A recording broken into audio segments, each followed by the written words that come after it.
Imaginez Léonard de Vinci qui dessine une moustache à la Joconde. Que l'on confie la construction des 7 merveilles du monde à numéro bis. Pire, Maître Gims qui écrit la Marseillaise. C'est de ça dont nous allons parler dans cet épisode. Oui, je vous ai déjà évoqué ce qui me fait rêver dans le cinéma d'animation. Mais je vous ai pas parlé des loupés. Oui, il y a des loupés aussi dans le cinéma d'animation, et c'est ce dont nous allons parler aujourd'hui. Nous allons parler du Magasin des Suicides.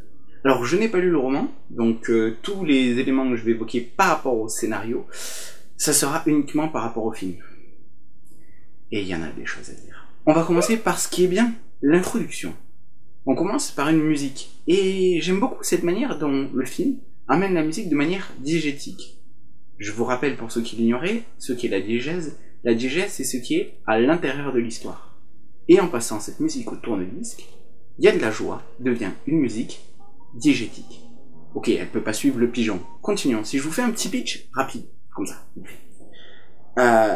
L'histoire, c'est un couple avec 2 enfants qui tient un magasin qui permet aux gens de se suicider. Ce magasin marche super bien. Pourquoi il marche super bien? Parce que les gens crèvent la dalle, qu'il n'y a plus de boulot, qui dépriment, bref. Ajoutons à cela le fait évoqué par un des clients du magasin que les gens se suicident. Donc il manque aux gens encore vivants qui à leur tour se suicident. Un petit cercle vicieux quoi. C'est la crise, c'est la misère, personne n'est heureux. C'est amené par plusieurs éléments scénaristiques et surtout par la réalisation, à savoir que tout est gris et les gens font la gueule, à part la famille Tuvache, enfin à part les parents, les commerçants. Et surtout, mais lorsque vous rentrez dans le magasin où vous venez chercher la mort quand même, tout est coloré. J'adore justement ce côté-là. Et c'est là où je suis déçu par ce film, c'est que il y a une super intro. On nous amène un magasin qui marche du tonnerre de Dieu et qui vous vend la mort. Qui vous vend la mort et qui vous vend la mort comme une marque. Un peu plus tard dans le film, vous voyez un SDF qui vient chercher la mort et même sur le sac plastique qui se met sur la tête pour se tuer, il y a la marque de la maison Tuvache. Donc la maison qui vous vend la mort. Autre exemple, lorsque le père Tuvache fait une livraison au vieux qui veut se suicider, pareil, sur le sac, vous voyez, maison Tuvache. C'est hyper important cette notion de marque, et moi ça m'a marqué dès le début. Ça me fait penser à plein d'autres magasins qui aujourd'hui vous vendent de la mort, et pourtant le vivent très bien tant qu'ils reçoivent leur chèque. Comme le dit si bien la mère Tuvache, si on se donne la mort, elle, n'est pas donnée. Et pourtant, vous pouvez le voir, moi j'ai pensé à ces marques-là. Voilà, c'est cadeau, ça me fait plaisir. Vous avez peut-être pensé à d'autres choses, mais c'est des marques qui vendent la mort, qui engrangent des sous, et du coup ne culpabilisent pas tant que ça. Continuons. Nous avons une famille donc qui vend la mort, qui gagne de l'argent grâce à ça, et qui déprime. Faut dire, les 2 gamins, ils rêvent de mourir aussi. Les parents, au début du film, même s'ils évoquent le fait qu'ils aimeraient mourir, comme tout un chacun, ne le font pas parce que ils gagnent de l'argent. Pour eux, c'est pas la crise.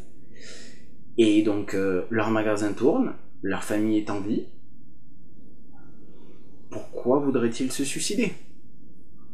C'est une excellente question, merci de la poser. Et c'est là que le tournant du film arrive. Le gamin, Alan. Le gamin super heureux.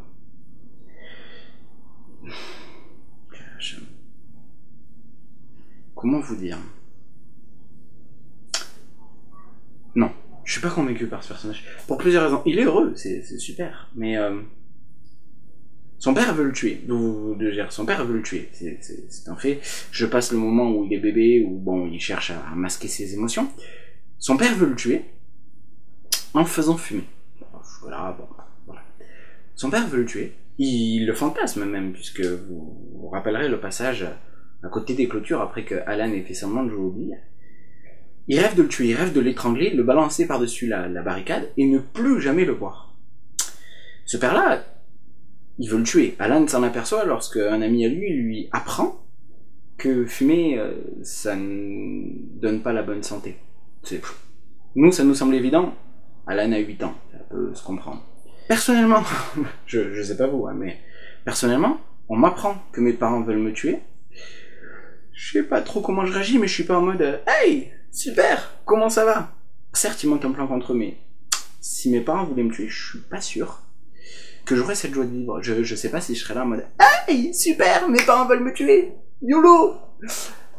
Vous faites ce que vous voulez, mais moi non. Et c'est là toute l'étendue du problème. Je vais faire rapide parce que il y a plein d'éléments que j'aime dans ce film quand même. La manière dont il présente la mort. Certaines chansons, le côté hyper sarcastique, hyper réaliste aussi, parce que finalement, c'est quelque chose qui pourrait arriver demain, avec la crise et tout ça, que finalement, on vous aide à vous suicider. C'est illégal, je vous l'accorde, mais ça m'étonnerait même pas. Justement, la famille Tuvache se porte vachement bien d'amener la mort. Ce côté hyper faussement démago et capitaliste. Il y a plein de choses qui font ça, qui font semblant de vous vendre le bonheur pour engranger un gros chèque et après le reste, on s'en fout. J'adore ce côté-là. On doit se concentrer sur ce que j'aime pas, et ce que j'aime pas, c'est la fin. Ce final, il est bâclé. Genre, je sais pas, c'est un petit peu comme, je vais prendre des choses comme des références pour moi, mais c'est un petit peu comme si on avait fini Harry Potter en mode, et Harry Potter dit abracadabra et Voldemort est mort. Ou le Seigneur des Anneaux, c'est un petit peu comme si ça s'était fini en mode Frodon met l'anneau et puis il a niqué Sauron. Oh, tiens, un bisou, je vous emmerde tous. Non, ça marche pas. On l'évoquait. Alan monte un plan contre ses parents. Ok, il monte un plan contre ses parents, il y a pas de problème, je vois pas d'objection. Il monte un plan contre ses parents et en fait, il est bancal ce plan. J'ai pas d'autre mot, il est bancal ce plan. Je m'explique. Alan demande à ses potes, qui demandent à leur oncle, de tuner une bagnole. Tuner, ouais, ce terme est vachement années 90, mais c'est pas grave. Il demande de tuner une bagnole avec une grosse sono de ouf.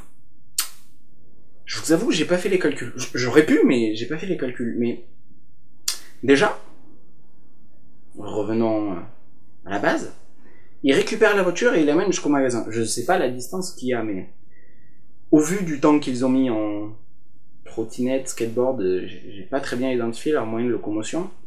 Pour aller d'un point A jusqu'au garage de l'oncle de son ami, je suis pas sûr que le garage et le magasin soient juste à côté.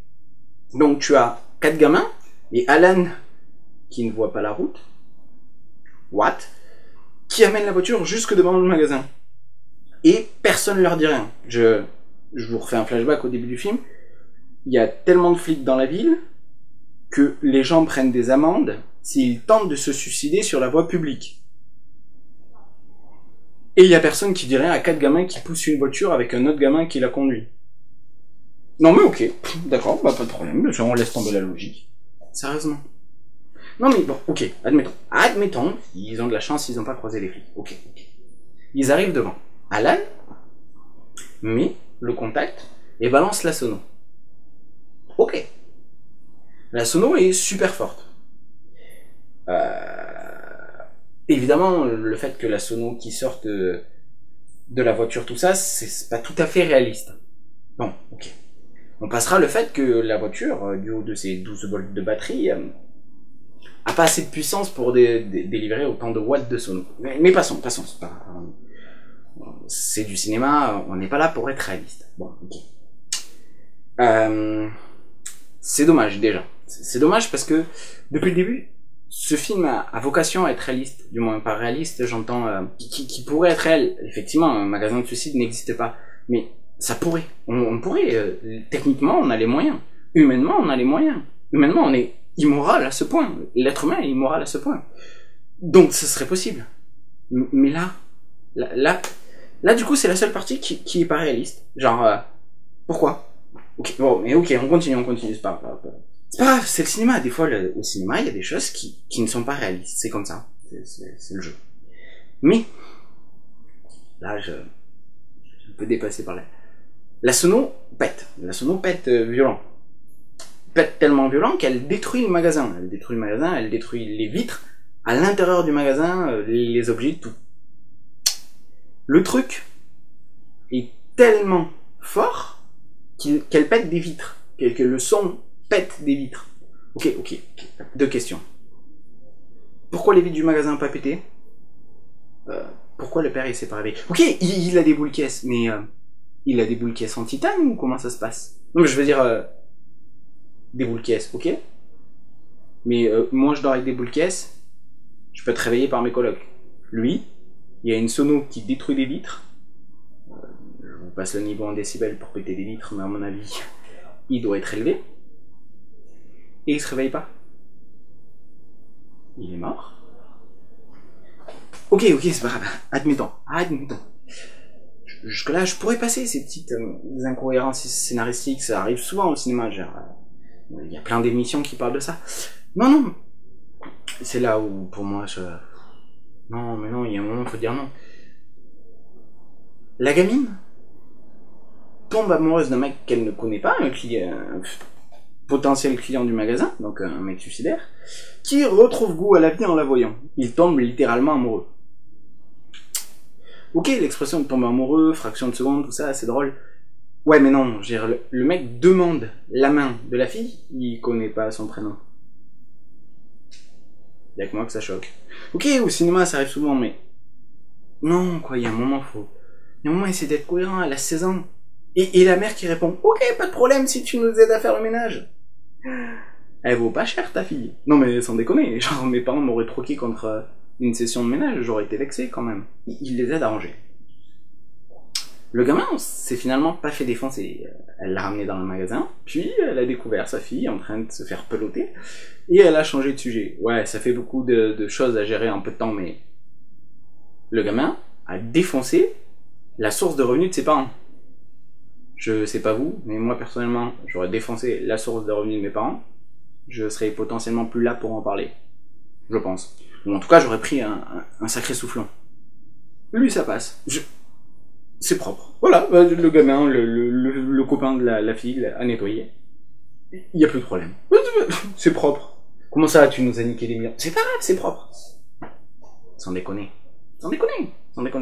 Le mec de Marine, je sais pas son prénom, on le sait même pas. Il est breton, il fait des crêpes. C'est super, tout le monde se régale. Le père ne s'est pas réveillé avec les mégawatts, méga, giga, extra watts, j'en sais rien, dans la bagnole, mais il s'est réveillé avec l'odeur des crêpes. Alors, ok, je suis un champion pour pas répondre à mon prénom, mais par contre quand ça sent la bouffe venir. Mais on est peut-être tombé dans l'excès là quand même. Un peu. Il pourchasse le gamin avec un sabre. C'est peut-être la réaction qui me semble la plus normale depuis ce retournement de situation, depuis que le magasin est détruit. Ouais, un père qui pourchasse son gamin avec un sabre me semble la situation la plus normale. Ouais, on a un peu quitté la terre ferme. Il s'en prend au gamin, la mère pète un câble, c'est légitime. Normalement, on tue pas ses enfants. Je sais, l'actualité nous prouve souvent le contraire, mais normalement, on ne tue pas ses enfants. Et du coup, le gamin, pour faire réagir son père, fait semblant de se suicider. Ok. Sa mère, forcément, vexée, imagine qu'il est mort et engueule son mari. Petit déclic, le mari réagit et du coup culpabilise. Sauf que le gamin saute du 3, 4, 5e étage, j'en sais rien, et atterrit sur un trampoline. Je suis pas spécialiste en physique, mais bordel de merde. La gravité, tout ça, il devrait le déglinguer le trampoline. Et surtout, il devrait pas remonter. Vous m'arrêtez si je me trompe, mais si je tombe de très haut, déjà les ressorts auraient dû péter, mais admettons, il remonte. Il saute pas aussi haut. Bon, mais ok, on a quitté la terre ferme depuis un moment, pas de problème. Et là, tu... Pouf, comme ça, magie. Le magasin des suicides qu'il a détruit, qu'on aurait pu reconstruire, hein, devient une crêperie. Comme ça, là, hop, tiens, il y a le nouveau copain de la fille, qui est là. Et du coup, tiens, pouf, la partie où on fabriquait les poisons devient une crêperie, et puis bon, tiens, on va vendre ça, et puis tout le monde connaît le bonheur dans la crêperie. En fait, depuis le début, on aurait dû faire une crêperie et pas un magasin de suicide, tout le monde aurait été heureux. Les crêperies, ça lutte contre la crise. François Hollande, si tu entends le réalisateur de ce film, fait des crêperies. C'est la solution à la crise. Les gens crèvent plus de faim, bah, ils mangent. Ça fait vivre l'économie. C'est la solution, les crêperies. Et puis en plus, ça fait même revenir les morts qui viennent et qui chantent. Non, ça marche pas, ça marche pas, ça marche pas, ça marche pas.